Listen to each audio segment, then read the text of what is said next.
A, B, C, D, E, F, G, H, I want A+ English because it's so much fun.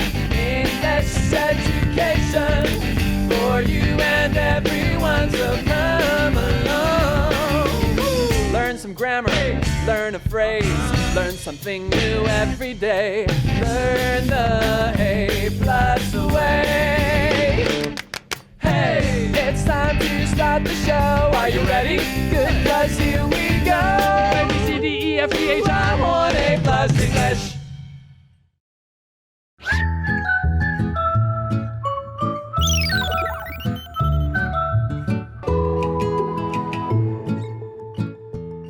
Hello, everyone, and welcome to A+ English. I'm Mike. I'm Chicklin. We have a warm-up question today, Chicklin, before we begin our article. And the question is about sort of the topic of the article, although I don't expect you to answer it in exactly the same way that we'll hear about in the article. But here's our question. Can you swim? Yes. I swim 4 to 5 times a week. Okay, that's great. So you do it for your own health. Clearly, you are not almost dying every time you do that. No. That would be a terrible way to exercise. I'll jump in the water and try not to die, and that will be a good workout. So you can swim. You know how to swim. You know how to stay alive and even move quickly in the water. What is a good age to start learning to swim? How old were you? I don't remember. I Really? think I So was young. Maybe I was like 13. Oh, okay. Not that I think young. the younger the better. Yeah, definitely the younger the better. I think I was probably 7 or 8. Wow. Maybe even 6. But I don't know how to float. I know you know how to float. You told What do me you mean that you before. don't know how to float? What are you, a I mean, rock? I Are you a stone? What are you, made of lead? No, like I get scared if the water is too deep. Oh, so you like to touch the bottom. Yeah. Okay. So you're great in a pool, but in the ocean, you panic. Yeah, I will die. Okay. Well, you can just stand on the sharks that are all swimming beneath you. Maybe. I hope I In meet the a ocean. really kind That'll shark. make you feel more relaxed. But you're good in a pool, but you would be much more nervous to swim in the open ocean. I think that's wise. The ocean is clearly a more dangerous place, but you would still be able to survive if you fell in the water or wherever it is. I'm not sure because I almost drowned a few years ago in Hualien. Oh, well, okay. It was a stream, I think. It's actually unfortunate. Taiwan has pretty dangerous places to swim compared to a lot of places in the world. But it is a good thing to learn. I would say, like you, the earlier the better. Although we're going to be learning today about infant and toddler swim coaches or swimming teachers. That's right. Their students are infants or toddlers. We're talking like babies, right? Infants and toddlers. This is preschool. This is before grade 1, before kindergarten, maybe even before preschool. These are sometimes kids who can barely walk or talk, and they're having people teach them how to swim. Sounds crazy? It actually might not be that crazy, and maybe it's even a good idea. So let's find out much more about it. Working as an infant and toddler swim coach. Warm-up question. Can you swim? What is a good age to start learning to swim? What made you decide to become an infant and toddler swim coach? I love everything about this job, like swimming and babies. Also, I enjoy teaching others new things. Infant swimming is popular abroad, but not in Taiwan. When I learned about this job, I took the chance to do it.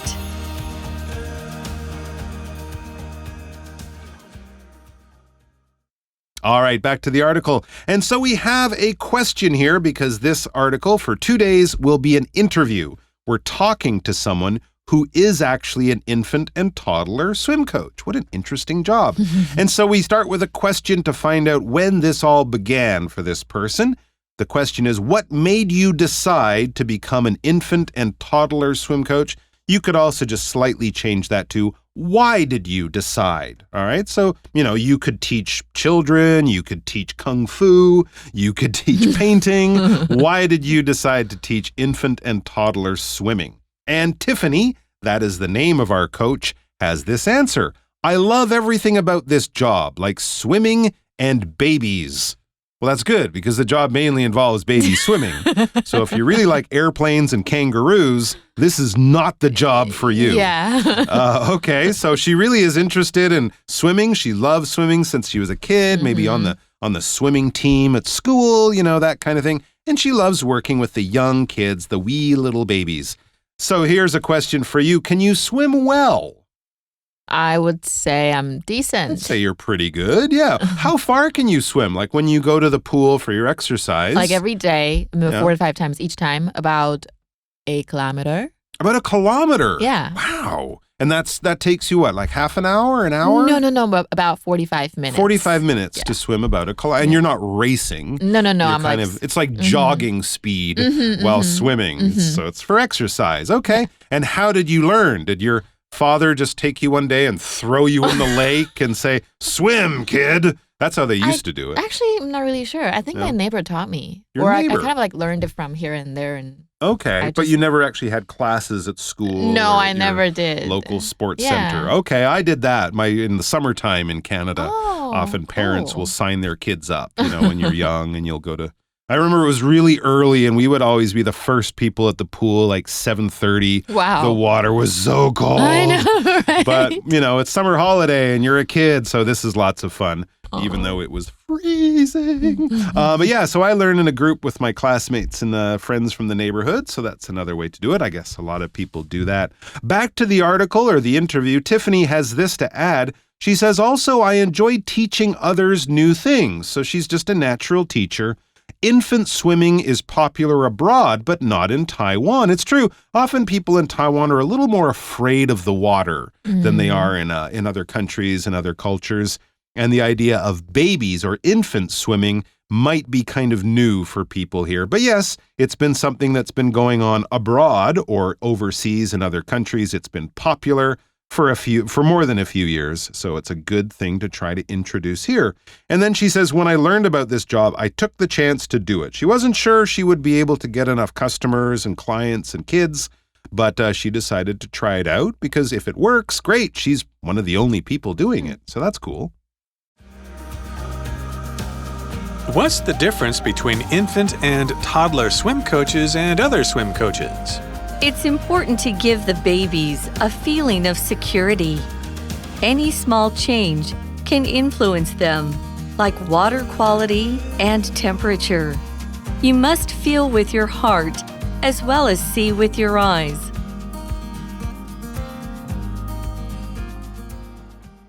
All right, and we are back. And the next question we have for Tiffany, the infant and toddler swim coach, is, what's the difference between infant and toddler swim coaches and other swim coaches? Good question. I guess the main thing is they don't understand English, many of them, right? You have to kind of find different ways to teach them because you can't get them to pay attention like older kids. What do you think makes a good swim coach? Patience. Patience? And the passion of swimming. Patience, passion for swimming. Being very sensible and safe. You don't want to kind of get distracted. You need to be a very responsible person because in some ways you're taking care of people's lives. So you also have to do that. I would say those are good, and also good communicator. Right? You know how to get people to listen to you and how to explain maybe new ideas in a good way. I think it's really hard to teach a person how to swim. Teaching is one of those things, and no matter what it is, you think, oh, it's just teaching. I just tell them how to do it. No. And then you realize people learn in different ways. So teaching is actually quite a bit harder than you might expect at first. Back to Tiffany. What does she say? She says, it's important to give the babies a feeling of security, and their parents too, I would say. The babies are probably having more fun than the worried moms and dads watching. But yeah, the babies have to feel safe. They're in a place, feeling the water on their skin. This is, all new and strange and possibly very, very scary for people. I think young kids, if they fall in the water and don't know how to swim, it can make them afraid of the water for the rest of their lives, right? So you don't want to have that. You want to do the opposite, not give them a feeling of danger, but give them a feeling of security, meaning safety.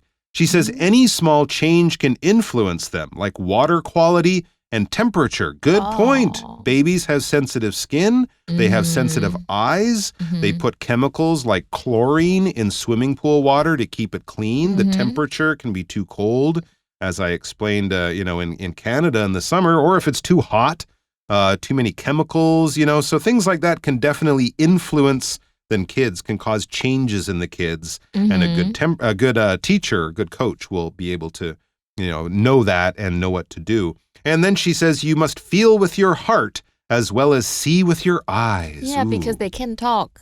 Exactly. Yeah, and they're not your kids, so you don't know them that well, right? So you have to kind of be able to read the kid's face and behavior and even the sounds it makes. They only cry when they have a problem. Right, and by that time, it might be too late to fix the problem. Now they're afraid and they're hating this experience, and in some ways, that's what you want to avoid. A lot of interesting things there. Here's a question before we turn it over to Chicklin. Have you ever swum in a hot spring? And what temperature was the water? Of course not. It's too hot. I don't think you're supposed to. That's dangerous. You're supposed to just sit there and float. Yes. I like that. But the pool that I go to every day is heated. Is it? And the temperature is about 20 to 30. So actually, last week when I was swimming, I took the pool in my home, in my place. Yeah. And it was about 30 and I was like sweating. That's hot. Yeah. You're sweating in the water. What about you? Have you ever swum in a hot spring? Have I ever swum in a hot spring? No, it's too small. And I think it's dangerous, right? Yeah, it I mean, is. your heart could be beating too fast. I certainly do like the temperature, of a warm ocean. But there's something nice about jumping in a cool lake or something like that too, So it really depends on the person. Although I would probably stay in the warm ocean in Thailand longer than I would stay in a cold lake in Canada. But it's a good way to wake up. Yeah, it is. OK, 我们今天第一个单字是 popular 就是流行的或很受欢迎的。那我们可以说 be popular with something， 比如说 this restaurant is particularly popular with young people， 代表特别呢受年轻人的欢迎这间餐厅。那它也可以当普及的或者是大众的意思，像是流行乐就是 popular music， 那大众文化就是 popular culture。那我们看另外一个句子 That restaurant is really popular, so it will be busy all evening. 那家餐厅非常的受欢迎哦，所以整个晚上都会有很多人。那我们刚刚看到另外一个字是 abroad， 这个是在国外或到国外的意思，所以出国就是 go abroad， 那么在国外求学就是 study abroad。比如说 They can't afford to go abroad this winter。那我们再看另外一个句子 Not many people took vacations abroad during COVID-19.They took trips in their own countries. 所以新冠肺炎流行的时候呢，没有人什么出国旅行嘛，大家都在自己国内旅游。那刚刚看到另外一个字呢，就是影响。影响这个字英文叫做 influence， 那当名词也是可以哦，我们文章中是动词。所以如果是好的影响，就是 good influence on someone or something， 那不好的影响就是 bad influence。比如说 Helen is such a bad influence on her brother，代表 Helen 对她弟弟来讲真的是超级不好的榜样啊。那我们现在不是有什么网红吗？我们英文也可以说 influencer， 不过它原来是指有影响力的人的意思哦，这个字也是蛮常见的。那么看另外一个句子 The beautiful pictures at the museum influenced Tony. He decided to take an art class. 博物馆里面的美丽画作影响了 Tony， 他就决定要开始上艺术课了。那我们刚刚看到说 temperature 就是温度，所以要这些 swimming coach 他们要很注意这些水的温度或者是水质 water quality。 我们比如说发烧的时候也可以用这个字哦，我们可以讲 to run or to have a temperature， 那它就是像是 having a fever 的感觉。所以我可以讲I think I'm running a temperature. I need to go to the doctor. 我觉得我应该是发烧了，我应该要去看看医生。那我们在不同国家使用不同的单位，在台湾我们叫做 Celsius， 那在美国我们是用 Fahrenheit。 那我们看另外一个句子 The temperature outside is low today. I need my winter jacket. 今天外面好冷啊，我需要我的冬季外套。那我们刚好看到 infants， 我们整堂课都在讲 infants， 它其实就是婴儿的意思，最小的婴儿我们可以讲 toddler。那来再长大一点就是我们的童年，大概在4岁到11岁左右叫 childhood， 那再继续往上就是 adolescence， 就是青少年。那青少年我们可以讲 teenager 或者是 adolescent 都 OK。 那来就是成年啦，大概是20岁到35岁左右都是我们的 adulthood。 接下来就是中年了嘛，中年就是 midlife，那再往下呢就会变 mature adulthood。那接下来呢，大概80岁以上就是 late adulthood。所以我们在称呼老年人的时候，我们可以叫他们 senior citizen 或者是 the elderly， 也 OK。所以那是今天所有的单字，我们现在赶快看一下今天的 review time。Review time. And for our review, we're going to look at the 4 new words that we had in today's article. Let's go over those one more time. We had popular, abroad, influence, and temperature. So let's check out those words and try to remember them by playing a little game of, let's say, opposites. Okay. All right, so we're going to try to find words that kind of have the opposite meaning of one of the words that we learned today. So, for example, if I said black, you might say white, up, down, eat, drink. Yeah, it's not quite opposite, like but it's, eat. pretty different from opposite. And no, it's not the other word you're thinking of. So let's look at the first one we have. Okay, at home. At home, abroad. Yeah, if you're at home, you're in your own country. If you're abroad, you are overseas in another country. Let's see, to follow. To follow. To obey. To obey. Mm-hmm. Are we talking about opposites or synonyms? Opposites. Opposites. Mm-hmm. But influence, but yeah. Oh yeah, So kind of, yeah. If you influence someone, you kind of change their behavior, right? Your parents influence you, and then you would follow them or obey them or kind That's of a good one. listen to what they say. And what they say is their influence. They're trying to influence you. Okay, let's see. Oh, this one's too easy. So I'll say hated. Despised. Popular. Popular. If something is popular, everyone likes it. If it's hated or despised, it's really not popular. Yeah, if I said unpopular, it's Too obvious. It's pretty easy to guess what they want. Oh, okay. This one's a little tricky. Cost. That's really hard. Yeah. Weight. Temperature. Yeah, I guess. Temperature is how hot or cold something is. Cost is how expensive or cheap. I mean, you can pay for the cost, but you can't pay for the temperature. Yeah, that's I don't know true. Why. Anyway, it's definitely not temperature. We don't say, hey, it's Monday morning. How expensive is it outside? It's about you say how hot or £100. cold is it outside. So that's a little different. All right, guys, that's all the time we have today, but not all the time we will be spending with Tiffany, our wonderful infant and toddler swim coach. We'll be back with our interview with her tomorrow, so please come and join us for that. Until then, be safe in the water. Magic Box. Hello, guys! 3个愿望，一次满足你最爱的神灯精灵就是我啦！话说啊，我一直在找你I thought we were meeting at the park. 好了，先不管，怎么样？想好你最后一个愿望了吗？对，忘记问你啊。Was it fun to sit on the magic carpet and fly in the sky？ 一定很好玩，对不对？那茉莉呢？她觉得怎么样啊？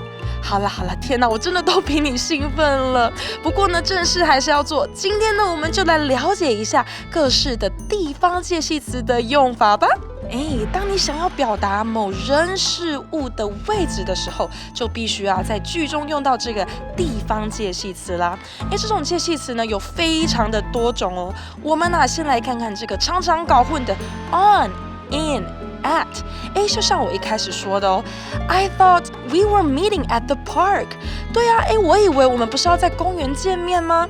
其中的at the park 就代表说在公园的这个地方，所使用的介系词是 at， 还有at school, at home, at the entrance 在门口。at 呢，通常就是会用在这种比较小的点或是比较特定的点上面。那另外一个呢，就是 in， 除了指什么东西在什么东西里面以外，还有像是Please don't put me in the lamp again。我真的很害怕再进去那个神灯里面，不要再把我放进去了，好吗？另外啊，它也有在某个地方的意思啊。不过呢，相较于 at， 它所搭配的地方会比较大哦。像是啊，我一开始是有问你 ，Was it fun to fly in the sky？ 在这个天空中翱翔好不好玩啊？再来呢，还有 on。Was it fun to sit on the magic carpet？ 坐在这个魔毯上也好玩吗？在某个地方之上，我们呢就能用到 on。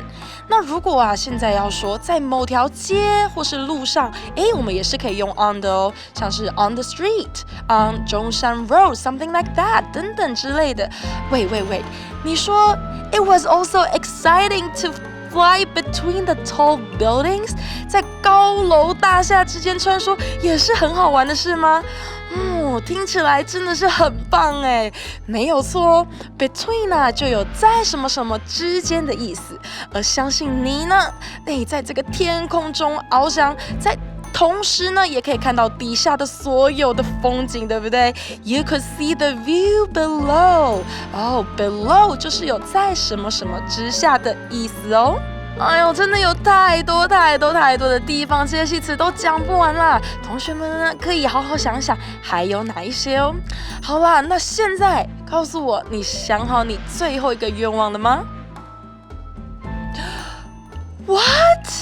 你的愿望就是让我自由吗？